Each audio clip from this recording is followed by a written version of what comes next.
विलासराव देशमुख साहेबांचा स्मृती सोहळा आज विलास सहकारी साखर कारखाना लातूर इथे आपण संपन्न करत आहोत। या कार्यक्रमाचे अध्यक्ष सहकार महर्षी माननीय दिलीपराव देशमुख साहेब, नानाभाऊ पटोले साहेब, इथं उपस्थित बाळासाहेब थोरात साहेब, माननीय जयंतराव पाटील साहेब, आदरणीय शिवाजीराव मोघेजी,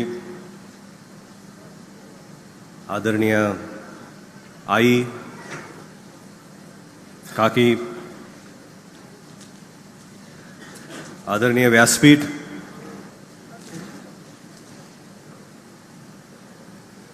महाराष्ट्राचे ज्येष्ठ नेते माजी मुख्यमंत्री श्री पृथ्वीराजजी चव्हाण साहेब,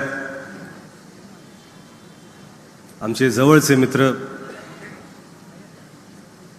सतेशजी, विश्वजीतजी,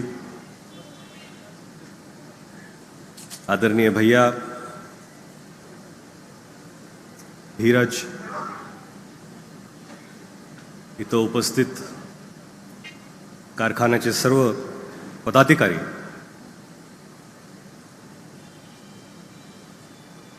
खरं म्हणजे कारखान्याच्या परिसरात जेव्हा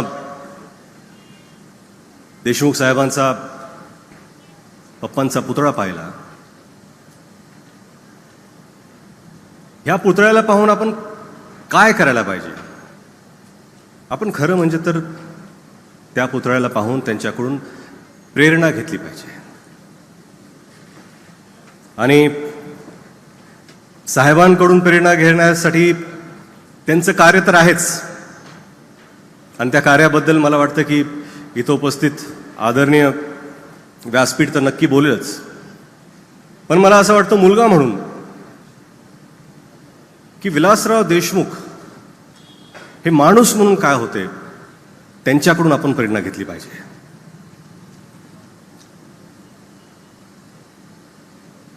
आपल्या आयुष्यात आपण वेगवेगळ्या भूमिका साकारतो, निभावतो। जन्म झाला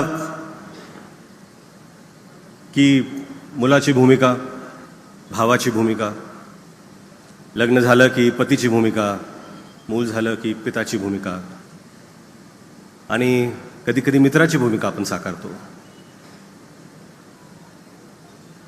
राजकारणात असलो तर सुरुवातीला कार्यकर्त्याची भूमिका आणि पुढे जाऊन नेत्याची भूमिका। ह्या सर्व भूमिका साकारताना तुम्ही लोकांबरोबर कसे वावरता त्यात तुमची माणुसकी जपलेली असते, आणि ही माणुसकी खरं म्हणजे हे तुमचं खरं भांडवल असतं।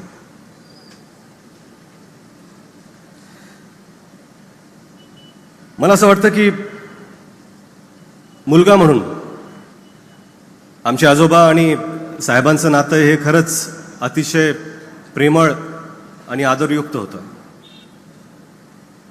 आपला मुलगा मंत्री झाला म्हणून बाबांना प्रेमाने मी बाबा म्हणायचो, पप्पा त्यांना दादा म्हणायचे, कौतुक होतं, आदर होता की जनकल्याणाच्या कामामध्ये